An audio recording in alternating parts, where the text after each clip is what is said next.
Welcome to another OCD recovery video. Normally I say OCD recovery Instagram live, but it's not an Instagram live today, it's a video for YouTube. But I will be back on doing Instagram lives in the next couple of days. So I thought what I would talk about is a bit about the OCD recovery journey. And people say to me all the time, they say, Rob, why can't you cover more on a topic or a theme in relation to OCD? Why can't you cover HOCD, POCD, ROCD? Well, we've covered those a lot on the channel, and I'm very happy to cover those again and in more detail. Absolutely.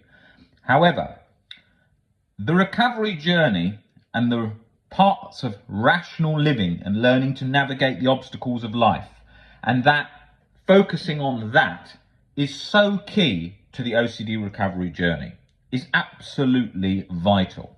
So that's why I focus so much on it. And that's all about what we do. This is what we do in the coaching that we do. It's talking about learning anxiety skills, life skills, to change our relationship with anxiety. So we learn to see things aren't as scary as we think they are. Now, let's start with that. The OCD recovery journey. Now, I'm not going to go into a huge amount of detail like I've done in other videos all about the OCD recovery journey. I'm going to cover certain aspects which I believe are key to the recovery journey. Now, what are those aspects that I would like to cover today? I want to talk a bit about low frustration tolerance and persistence. So what happens? People don't like the discomfort involved with life and involved with OCD. Now, life is going to hit you hard. There's going to be things that come out of the blue, things that are going to hit you that you weren't expecting, things that, oh, if only that hadn't happened, that's going to happen. Anxiety is going to, and OCD is going to do the same. It's going to attack you the moment you're going on your holiday, the moment your honeymoon's coming up, the moment anything that you're trying to do towards your goals and it wants to get in there. That's what it does, okay? And you get setbacks that come out of nowhere. You've been feeling great for ages, then bang. Shit, I'm feeling bad again. That's what it does. It's a bumpy ride. It's this sort of roller coaster journey with lots of ups and downs. And then as it's leveling out, suddenly, bang, you have a setback. You go down a dip, and then suddenly you feel the best you've ever felt. It goes like that. That's the nature of the journey, okay? It's bumpy. We've got to expect that, all right? Now, in relation to persistence with it, you've got to keep going, no matter what your situation is, whether you've just broken up with your partner and your OCD's come back, you've had OCD stuck for 10 years, you've been free a year or 6 months, and then bang, you're feeling the worst. The only option is forwards. Because what's the point of even thinking of a dead end? People spend so long in the OCD community going, if only that hadn't happened. Oh, that shouldn't have happened. I've worked so hard, this shouldn't happen. That's a load of crap, because these things happen. These things do happen, okay? You're going to have things like, oh, you were on meds for ages, you came off, then you had a setback, now you feel worse than ever. Those things are going to happen. That's part of the journey. Now, I'm known for sort of telling it how it is. And I try and come from a really sort of compassionate position, but with a tough love stance, because it's so important with the journey. I see so often when people with OCD, everyone is trying to really comfort them and be so comfortable all around them, and it doesn't help. You need to look at what the problem is, and you need to intervene there and create change. Changing your life in all areas, changing anxiety and OCD, is about getting in there and creating change. That's what I'm about. I'm not about telling you what makes you, I'm not about talking to you about what makes you feel comfortable. I'm not talking about saying it's only OCD, because we know that's a compulsive cycle that's going to last forever, right? Now, people get into that situation so often because it's so common from the beginning. I think every person who comes in the door has had family, friends telling them, oh, it's not that big a deal. Oh, don't worry. Oh, it's not OCD over and over. You've heard that all the time. It doesn't work with OCD, because OCD is always going for, but this time it's real. This time it's different. That's what it does. That's the nature of OCD, okay? So you need to factor that in. You need to factor in that OCD is going to specifically say to you, this is the exception. If it didn't say it was the exception, it wouldn't be much of a disorder, because you'd be fine all the time going along with it just screaming head off saying, oh, this is OCD, that wouldn't do nothing, because you wouldn't care that it was OCD. Then it wouldn't scream its head off, it would fade down. But you're not gonna, it's always gonna scream it's real. It's always gonna scream it's this time it's different. And it can convince you of anything. People don't realize that, how quickly it can. If I said to somebody, that person's a murderer, yeah? In 2 seconds, wow, it changes in your mind. My God, look at how I look at them differently. That's how quick a perception changes. But OCD can create that about anything. It can tell you your partner's been cheating your whole life. It can tell you your dad's not really your dad. It can tell you that you've got a disease and be convinced of it in 2 seconds that you've got it and you're going to die. It's going to do all that stuff because that is the nature of what it does. So with OCD, we've got to be really realistic about that. Your journey is going to feel like it's jolted left, right, and center by the new things it comes up with and tries to tell you, oh, this is real, this is happening, okay? So we've got to be aware that we don't need to take immediate action right now this second, because it's always going to call for that all the time. It's always going to say there's something to do, there's something to happen, there's something to this. It's going to do that. It takes a natural worry, and then it will say you're going to die from it, or you're going to go to jail for it, or whatever. That's what it does. And nothing in life is as scary as your mind is making it out to be. Okay, that's what OCD is like. It's going to do all those things. And my job in what I'm doing is to highlight what it does and to highlight how we can get around that. Because far too often, what happens is the way that OCD is approached is too lightly. I'm not talking about tough love. I'm talking about it's too lightly. It's reassurancy in a lot of ways. I've only got to scroll across Instagram accounts in the OCD community, and in 10 seconds, you'll see 90% reassurance posts in one way or another that people aren't even aware, saying over and over, it's just an OCD thought, you are not your thing, you are not what you're scared of, what you're scared of isn't going to happen, it's just an OCD thought, is the biggest reassurance that happens all day long. When we built the Facebook group, I thought, well, we've got to stop reassurance happening, because it happens all the time. So we hired a lot more moderators than most Facebook groups had, by about 3 times. And we just made sure that we were stopping reassurance as best we can. But you're not able to stop all of it, it creeps in, okay? If I go into the forums that I went into 18 years ago, 15 years ago, is the same reassurance in there from then, now. Some of the people from 15 to 18 years ago is in there asking the same OCD reassurance questions today. That's how it happens, because of comfort, wanting to be comfortable, wanting to, can I just get that? It's okay. Can I just ask that one thing and then I'll be okay? Oh, surely it's okay to ask that. In that tone in our head, that's what's happening. Oh, I just asked Rob this because he might not notice that, and I should know that. And even with the recovery journey, if I'm just doing this wrong, I should just check this and check that. Ask yourself, is the thing I'm doing trying to get instant relief of a change in sensation right now? Can I, from my perception now, calm myself down in the best way I can? Do I need a bit of information for 1 second to try and push that down? You can work out what's reassurance. That internal chase, like a drug addiction, but for the illusion of certainty, to get that reassurance. When I came into working with OCD, I realized that online is a reassurance everywhere. Why? Because online is a place you can go to ask people things. Now, if you could buy drugs online and download them through your printer, what do you think drug addiction would be like in drug forums and so on? It'd be everywhere. With OCD, you can do this. OCD, you can ask, you can DM, you can message. The other biggest mistake people make, finding someone just like them and then DMing that person. A person who's been stuck for 10 years, can I just ask you a question? That's the last person you want to be asking for questions. You want to be asking someone who's progressing along the recovery journey, not the person who's most likely to give you reassurance or just constantly go on about how bad OCD is. So you've got to be really focused on what you're trying to get, okay?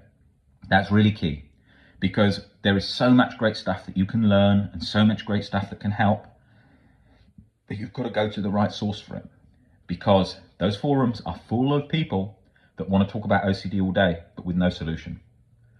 That's because they're struggling, and also because they're used to doing that because it helps them feel comfortable too. You've got to really watch out for that. I can't highlight that enough, and it's not easy to highlight that. And whatever you say in the OCD community, can get backlash in one way or another. If I say, oh, there's too much reassurance, oh, don't be too hard. If I say that's reassurance, oh, I was only asking, I didn't know. Of course it's going to be like that. Always going to be the bad guy when it's talking about reassurance. So that's why I've got to highlight how important it is to come from within, from you not wanting to ask for reassurance, from you. That's where it comes from. Not, did Rob say it's okay? From you. You just go and have a look online, social media, Facebook groups, see how much reassurance you can spot. Don't do that as a reassurance compulsion, but just see how much you can spot. It's everywhere. Most common ones that it's sneaked in.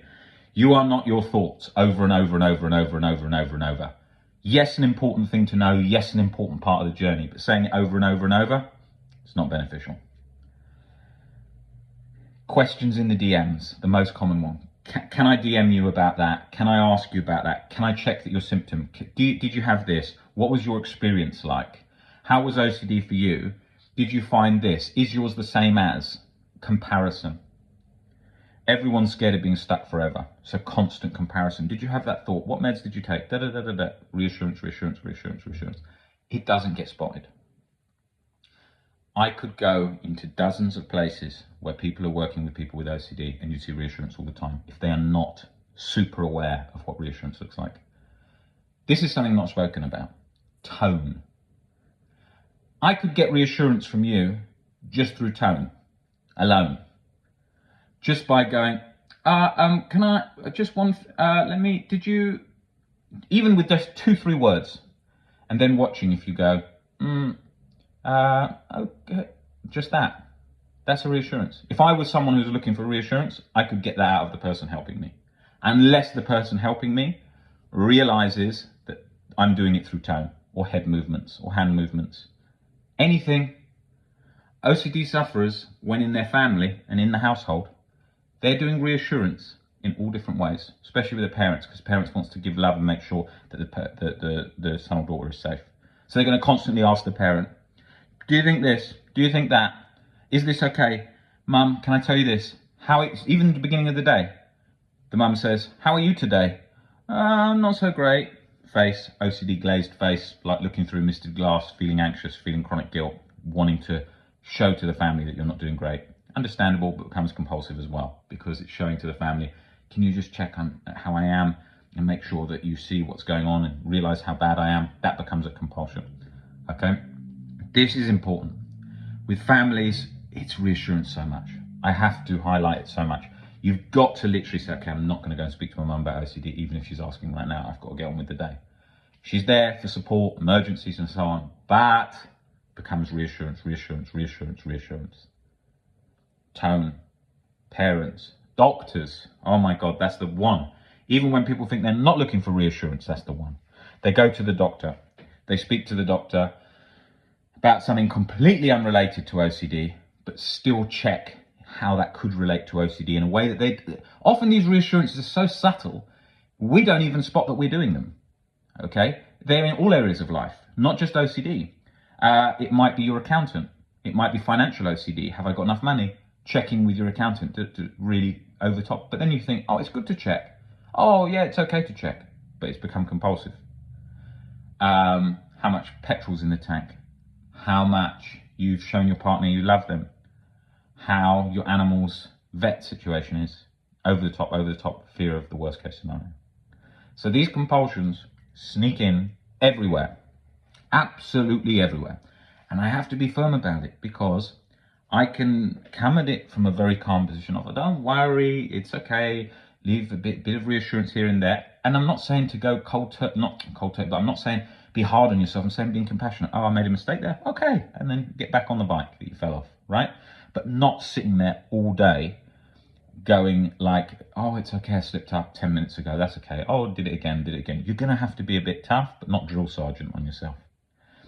Now, when I talk about these things, because often OCD is not approached with any elements of tough love often, and there is reassurance rampant, it seems like it's extra tough. It isn't. If you're in a rehab centre and you said, do you mind if I take cocaine tonight? They're going to say, definitely not, we're out this rehab centre. In the OCD community, we need to view reassurance to that extent, okay? Not firmly hard on them where they feel worse, compassion, self-acceptance for themselves, but being realistic. This isn't going to get me better, and I'm going to have to be strict with this. It's got to be like that, because how we make the change is those changes, it's those strict changes. You can't just keep going, oh, that was okay. Oh, sorry, Rob, I made that mistake this time. I did it. Because you know that it's not a thing to do and it's not going to help you, but you think, oh, only this once. If it was drugs, you'd see it different. People don't see it different. Of course they don't. But there is an element where it is different in the sense, oh, yeah, it's relapsed. Relapsed. You've got to view reassurance like that. You've got to view reassurance like a relapse. We need to be realistic about this. We need to, in the OCD community, make that clear that reassurance, once a person understands about it and how it's operating and so on, it's like a relapse. It's important to really take that on board. And the way to do it is to say in Facebook groups, forums, I think you're asking for reassurance there. You really want to try and cut that out because that's one of the most important keys to recovery. And someone is going to scream at you and say, oh, I don't know, I'm going through a hard day. And just say, yeah, I'm trying to help you. I'm trying to advise what I think would work best for you to improve your quality of life. And it's just my suggestion. I've been in your position and I completely understand what you're going through. And it's a completely compassionate position. Absolutely.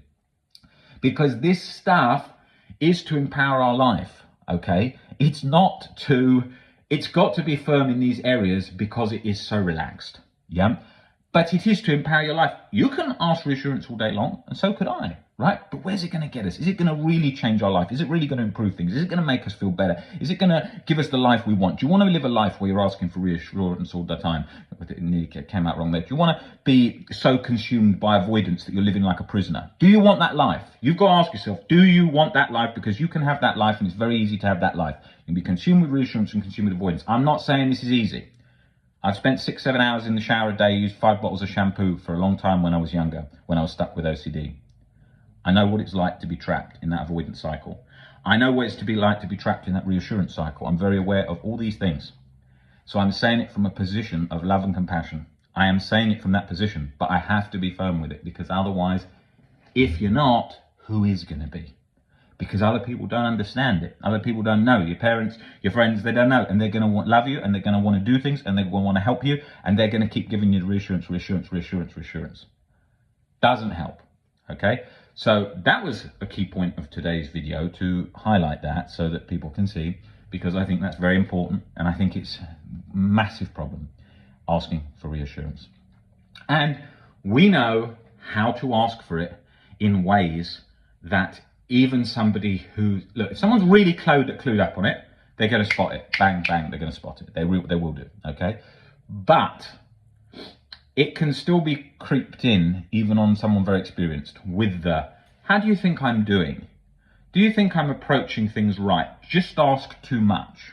You've got to really look at what exactly is the person's agenda with what they're trying to ask. Agenda is everything, especially in this day and age. You've always got to look at what is the agenda of the questioning.